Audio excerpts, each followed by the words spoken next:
Halo semua, pada kesempatan kali ini kita akan membahas mengenai pemodelan proses bisnis. Sebelumnya, perkenalkan kami dari kelompok 9, kelas SI 4408 yang beranggotakan M. Agung Rizaldi dengan NIM 120220439, Filia Yunika Sologia dengan NIM 12022041196, dan Vinatika Suri dengan NIM 12022202075.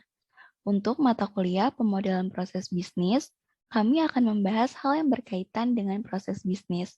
Yuk kita bahas. Yang pertama, sebelum kita mengetahui lebih dalam lagi, kita harus tahu dulu dong apa itu proses bisnis. Nah, proses bisnis itu sendiri adalah suatu kumpulan aktivitas atau pekerjaan terstruktur yang saling terkait untuk menyelesaikan suatu masalah tertentu atau untuk menghasilkan produk. Jadi, proses bisnis bisa disebut juga sebuah alur atau tahap yang kita tempuh dalam menyelesaikan suatu masalah.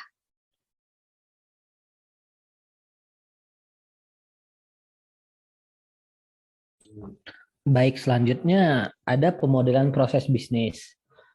Sebelumnya kan kita sudah mengerti tuh pengertian dari proses bisnis itu apa. Nah, selanjutnya akan dijelaskan pemodelan proses bisnis. Jadi, pemodelan proses bisnis adalah sebuah gambaran, desain, atau diagram dari proses bisnis itu sendiri yang mewakili urutan-urutan kegiatannya dengan tujuan untuk memahami dan juga menganalisa sebuah proses bisnis yang ada.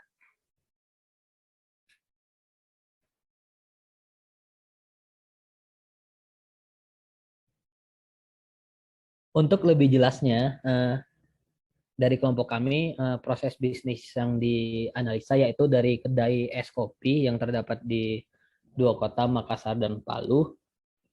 Jadi, kedai es kopi itu memiliki tiga proses bisnis. Yang pertama yaitu proses pemesanan bahan kopi, yang kedua proses pengolahan produk, dan juga yang terakhir proses distribusi produk ke pelanggan. Nah, jadi setelah ini akan kami kasih tutorial buat membuat proses bisnis es kopi. Jelaskan proses pemesanan bahan kopi. Yang pertama itu ada es kopi dari pihak es kopi, dan kedua itu ada vendor. Yang pertama itu sebelum jadi aktivitas es kopi dalam pemesanan bahan kopi itu dimulai sebelum kedai tutup. Jadi sebelum kedai tutup, karyawan mengecek persediaan kopi setiap harinya. Selanjutnya ada dua, apakah kopi tersebut habis atau tidak. Nah, kalau persediaan kopi tersebut tidak habis, karyawan akan pulang ke rumah dan aktivitas pemesanan bahan kopi selesai. Sedangkan jika persediaan kopi habis atau tinggal sedikit, ini ya karyawan akan membeli persediaan bahan kopi di vendor dengan mengirimkan pesanan. Setelah pesanan vendor, awal kegiatan vendor saat pesanan diterima. Setelah pesanan diterima, vendor akan mengecek ketersediaan pesanan di storage database. Setelah mengecek ketersediaan pesanan, akan ada dua jalan lagi, apakah pesanan tersebut tersedia seperti di tulisan ini. Jika pesanan tersebut tersedia, akan ke sini.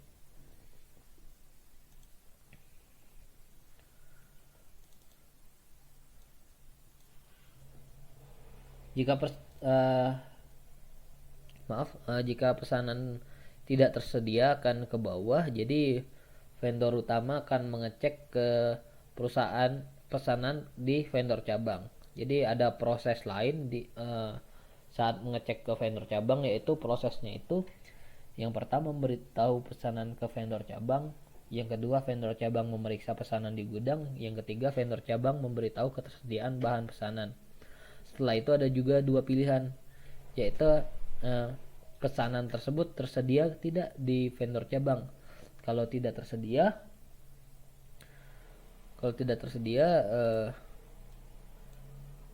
vendor utama akan memberitahu customer yaitu es kopi pesanan tidak tersedia. Jika tidak tersedia, es kopi menerima informasi tersebut dan mencatat bahan yang habis. Setelah mencatat bahan yang habis, es kopi akan mengubah menu yang bahannya habis menjadi sold out dan aktivitasnya selesai. Setelah itu kan tadi yang skema tidak. Nah, sekarang yang skema iya. Misalkan setelah pesanan diterima, ketersediaan pesannya ada, pesanannya tersedia, eh, vendor utama akan mengambil pesanan dari gudang dan membutuhkan waktu kurang lebih 30 menit untuk membawa pesanan ke customer. Setelah itu ada dokumen, yaitu saat mengambil pesanan dokumen membuat tagihan. Setelah itu dibawa ke customer yaitu es kopi. Setelah dibawa ke es kopi membayar. Setelah membayar, es kopi pihak vendor menginput pembayarannya, yaitu ada dokumen lain yaitu menginput nota pembayaran. Setelah menginput pembayaran, aktivitas yang dilakukan oleh vendor selesai. Sedangkan setelah membayar pesanan, aktivitas yang dilakukan es kopi masih ada, yaitu setelah membayar pesanan, bahannya diterima. Setelah itu kembali ke kedai dan mencatat pembelian. Di sini ada dokumen masuk, yaitu mencatat pembelian dan pembayaran seperti nota dan lain-lain. Setelah itu aktivitas selesai. Nah, yang di bawah tadi, yang ini belum. Apakah pesanan tersedia di vendor cabang? Kalau tersedia, vendor cabang akan ke atas membawa pesanan dan mengikuti alur tadi. Sekian dari saya, terima kasih. Baik, di sini saya akan menjelaskan proses koreografi dari proses pemesanan bahan kopi. Yang pertama, aktivitas dimulai. Setelah itu es kopi memesan pesanan. Di sini terjadi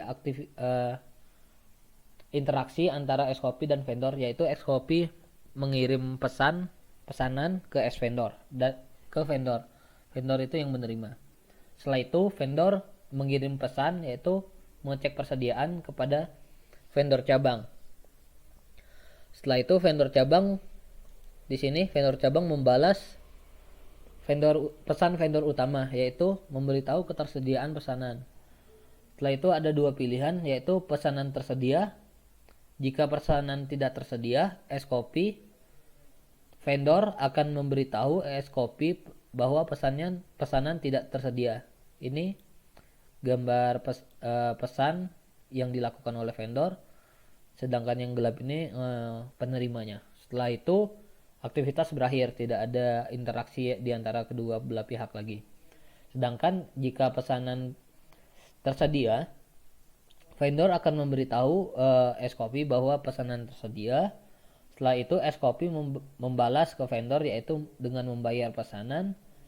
Setelah es kopi membayar pesanan, vendor akan memberikan nota kepada es kopi. Setelah itu aktivitas selesai. Itu saja proses koreografi dari proses pemesanan bahan kopi. Sekian, terima kasih. Baik, selanjutnya kita masuk ke proses bisnis kedua, yaitu pengolahan produk. Jadi, di sini seperti yang bisa kita lihat semua, di sini sudah ada alur pengolahan produk di mana diawali dari barista menerima permintaan pesanan dari customer, lalu terdapat inputan data yaitu daftar pesanan, lalu dilanjutkan dengan memeriksa menu. Lalu di sini ada pilihan menggunakan gateway SOR ya. Jadi SOR itu adalah gateway yang hanya bisa dilewati oleh salah satu aja. Nah, di sini bisa kita lihat kami menggunakan SOR untuk pembuatan minuman, apakah dia itu menu kopi ataupun non kopi. Jadi kalau misalkan dia menu kopi, dia akan menyiapkan espresso lalu memasukkan espresso ke dalam gelas, sedangkan yang non kopi dia akan menyiapkan bubuk minuman lalu menimbang berat bubuk hingga memasukkan bubuk minuman, dan terus berlanjut hingga pesanan siap diantar kepada customer. Kurang lebih BPMN dari pengolahan produk seperti ini, dan kita langsung ke bagaimana cara membuatnya. Nah, di sini aku udah ngebuat awalannya, dan di sini aku mau ngasih tahu gimana cara buat BPMN-nya itu di akhir-akhir aja. Jadi di sini aku pengen nambahin si gateway sorenya itu. Nah, di sebelah kiri ini bisa kita lihat ya. Di sini ada start event, ada task, ada subproses, ada gateway, ada intermediate event, ada end event, dan banyak lainnya. Nah, yang di sini mau aku gunakan itu gateway-nya. Jadi caranya tuh kita cukup tekan si gateway-nya, lalu kita seret gitu ya ke lokasi yang ingin kita tambahkan gateway. Nah, aku pilih di sini. Lalu aku benerin nih si garisnya ini. Nah, setelah udah kayak gini, kita klik si gateway-nya. Karena kita ingin sort, maka kita klik kanan, kita pilih show maker.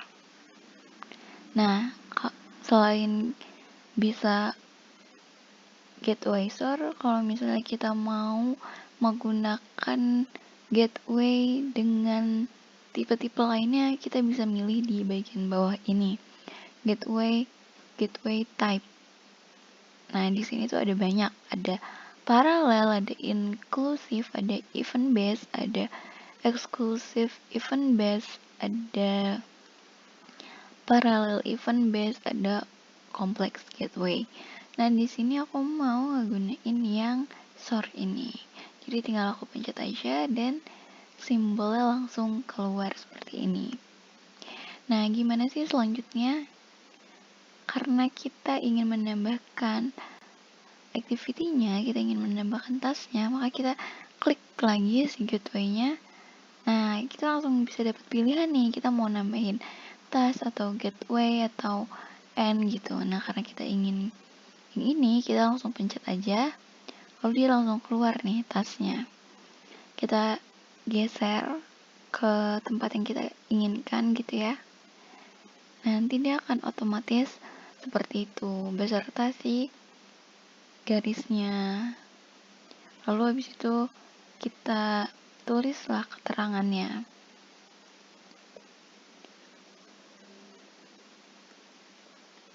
Pesanan siap diantar.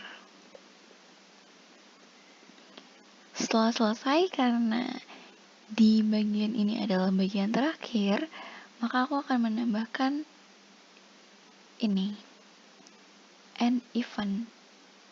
Tapi karena di sini udah langsung muncul, kita bisa langsung aja nih pilih yang end event ini. Nah, setelah muncul, maka sudah selesai dibuat. Selanjutnya yang mau aku tutorialkan itu gimana cara kita untuk menambahkan data object gitu ya. Karena tadi di menerima permintaan pesanan ini ada inputan file object yaitu daftar pesanan. Nah, caranya cukup mudah. Sama seperti tadi, kita pilih aja sitasnya. Nah, di sini ada pilihan nih, seperti gambar file ini. Kita tinggal pencet aja, nah nanti dia langsung keluar. Tapi bentuk seperti ini merupakan bentuk data outputan karena dari task ke di file ini. Tapi karena aku mau buatnya data input, maka kita ubah si panahnya ini menjadi terbalik ya, dari si filenya menuju si tasnya, seperti itu. Ini menunjukkan data inputnya gitu. Nah, kita untuk menambahkan keterangannya, kita tinggal klik 2 kali aja pada filenya, lalu nanti akan muncul seperti ini. Kita zoom ya. Kita klik 2 kali, kita tulis daftar pesanan. Karena ini nggak kelihatan, kita geser aja nih ke lokasi yang kita inginkan. Ya, kurang lebih seperti itu untuk file object. Dan untuk di sini kan ada stok persediaan biji kopi ya, itu pakai data store. Nah, caranya juga cukup mudah, sama seperti tadi. Kita tinggal klik nih bagian kiri, berarti data store. Ini tinggal kita geser ke tempat yang kita inginkan, lalu kita pilih message flow gitu ya. Tinggal kita tempatkan aja si flow ini ke tasnya gitu. Untuk menambahkan keterangan sama juga, berarti tinggal kita klik 2 kali, lalu tulis keterangannya apa. Kurang lebih seperti itu tutorial yang bisa diberikan. Semoga bermanfaat. Baik, di sini saya akan menampilkan cara memodelkan proses bisnis menggunakan software Bizagi Modeler.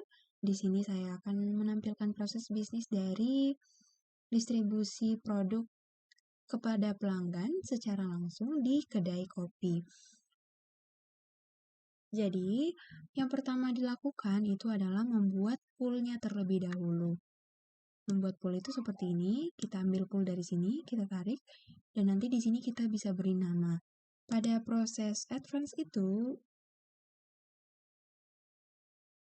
kita bisa menggunakan 2 pool untuk membedakan 2 customer. Nah, pada proses basic juga kita menggunakan ini, lane bisa. Jadi ada 2 lane untuk 2 customer, lalu 3 untuk 3 customer, dan seterusnya. Kemudian, nah seperti ini contohnya untuk yang basic. Nah, ada 2 lane seperti ini.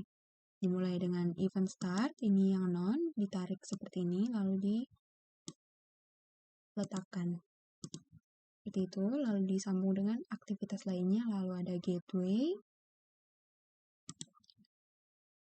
ada end gateway, ini namanya end gateway untuk menunjukkan bahwa ada kegiatan yang dilakukan secara bersama. Di sini ada export gateway yang menunjukkan bahwa kegiatan tersebut atau aktivitas tersebut hanya dilakukan salah satunya. Lalu, untuk prosesnya ini disesuaikan dengan proses bisnis yang dilakukan pada kedai kopinya sendiri. Nah, kita langsung aja ke proses advance-nya tadi. Jadi sama saja kita mulai dari start event. Nah, tapi di sini karena ada jam 12 siang setiap hari menunjukkan bahwa itu adalah salah satu waktu yang dapat men-trigger aktivitas lainnya. Jadi kita berikan tipe timer. Oke. Nah, selanjutnya itu ada ordering menu dari customer, lalu dihubungkan dengan message flow, lalu nanti di sini seller akan menerima pesanan. Kita akan menggantinya dengan receive text, jadi ditambahkan icon seperti ini di atasnya, artinya dia menerima. Lalu nanti akan ada output, yaitu daftar pesanan, seperti ini. Lalu daftar pesanan ini juga bisa menjadi input nanti dalam memproses pesanan. Kemudian di sini juga ada data store. Kita bisa tambahkan, kita berikan nama material store, karena dia ini adalah tempat penyimpanan bahan yang mana akan digunakan nanti dalam aktivitas memproses pesanan. Nah, kita letakkan seperti ini panahnya, namanya association. Setelah itu, customer akan menunggu pesanannya. Lalu akan dilakukan 3-5 menit pengolahan produk. Ini namanya intermediate event, yang kita akan ganti tipenya menjadi timer juga. Kemudian nanti produknya akan siap. Lalu di sini ada 2 gateway lagi yang menjadi pilihan antara mengantar pesanan ke meja customer jika dine-in, lalu memanggil antrian pelanggan jika take away. Dan untuk melanjutkan ke aktivitas berikutnya, maka kita perlu menggunakan gateway lagi. Di sini, gateway-nya itu kita hubungkan dengan aktivitas berikutnya dan aktivitas yang sebelumnya. Kita tarik seperti ini, paskan, lalu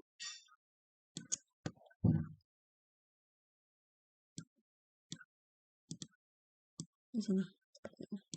Oke, kita bisa lanjut ke tahap memberikan produk.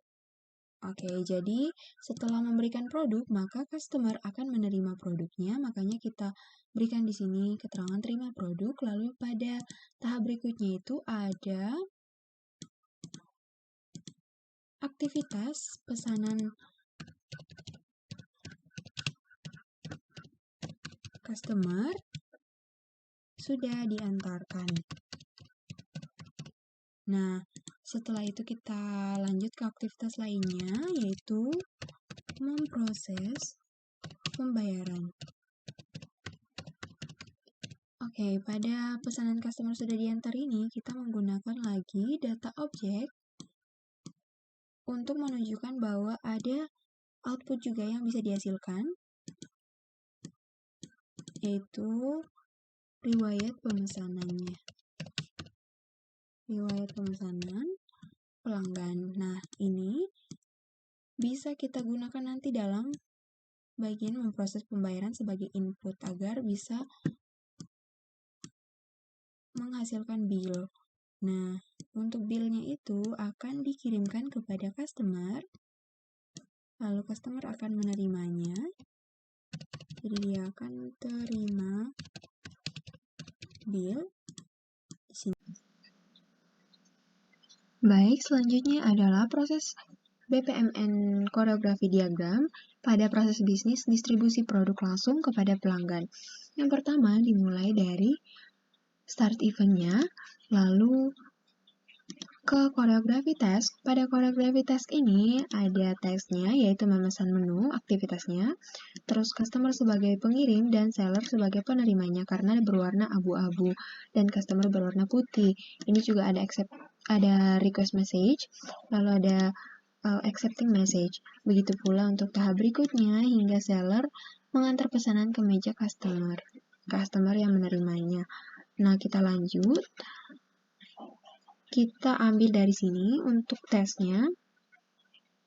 Kita tarik dan letakkan di mana saja, lalu kita tulis memproses pembayaran. Kita tulis aktornya seller, lalu penerimanya customer. Nah, kita berikan juga accepting message, diambil dari sini. Selanjutnya kita berikan lagi panah untuk aktivitas berikutnya, lalu kita tarik lagi untuk koreografi teksnya. Nah, di sini kita ketikkan membayar pesanan, maka yang berwarna putih sebagai pengirim adalah customer, dan ini adalah seller. Seperti itu. Nah, jika ada aktivitas lagi, kita bisa tarik lagi seperti ini, lalu berikan panah lagi. Tapi jika sudah selesai, maka kita berikan panah lagi, dan bisa kita berikan end event, karena prosesnya sudah selesai untuk distribusi produk. Jadi berhenti pada proses membayar pesanan ini. Nah, begitulah kira-kira cara membuat koreografi diagram.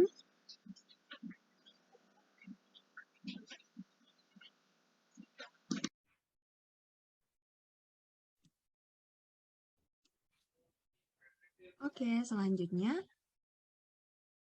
kita akan membahas mengenai software BPMN.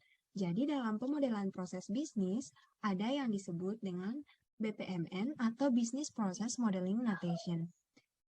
Nah, sebelumnya sudah diperlihatkan sedikit tutorial membuat pemodelan proses bisnis dengan dua software, yaitu Bizagi dan juga NodeDraw. Nah, tapi dari kedua software tersebut, ternyata masih ada banyak software lain lagi yang bisa digunakan.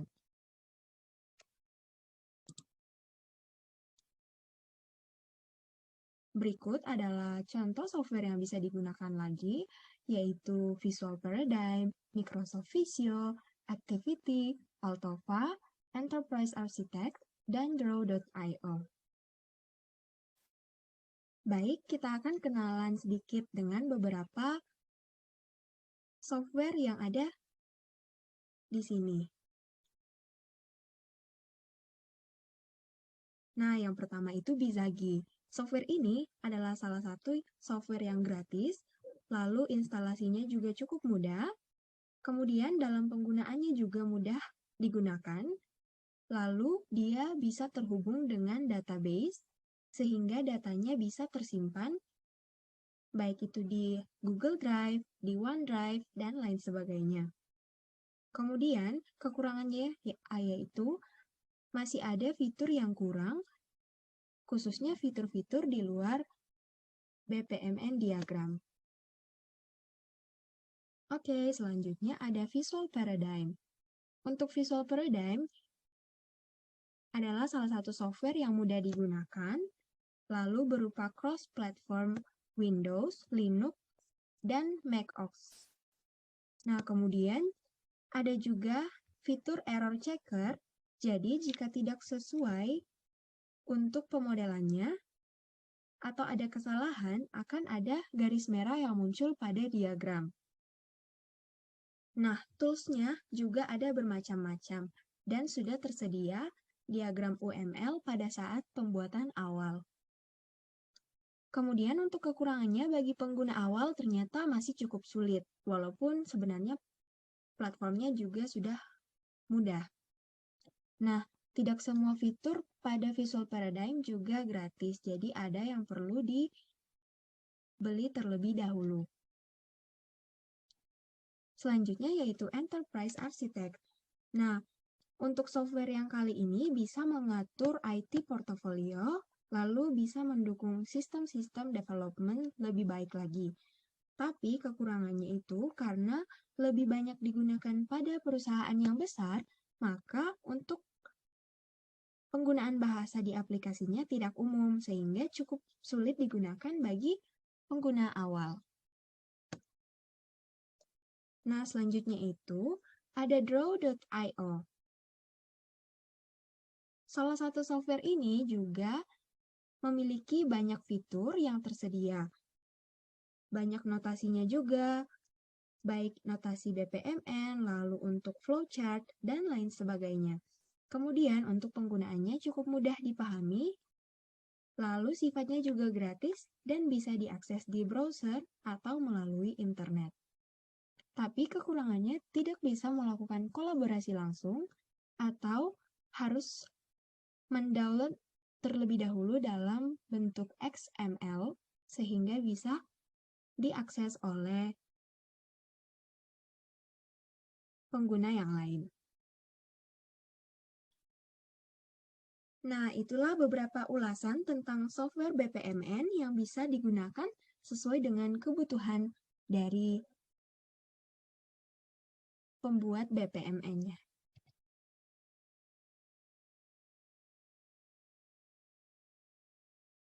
Baik, sekian yang bisa kami bagikan mengenai pemodelan proses bisnis, contoh memodelkan, juga software-softwarenya. Semoga yang kami sudah jelaskan bisa bermanfaat. Terima kasih sudah menonton video ini.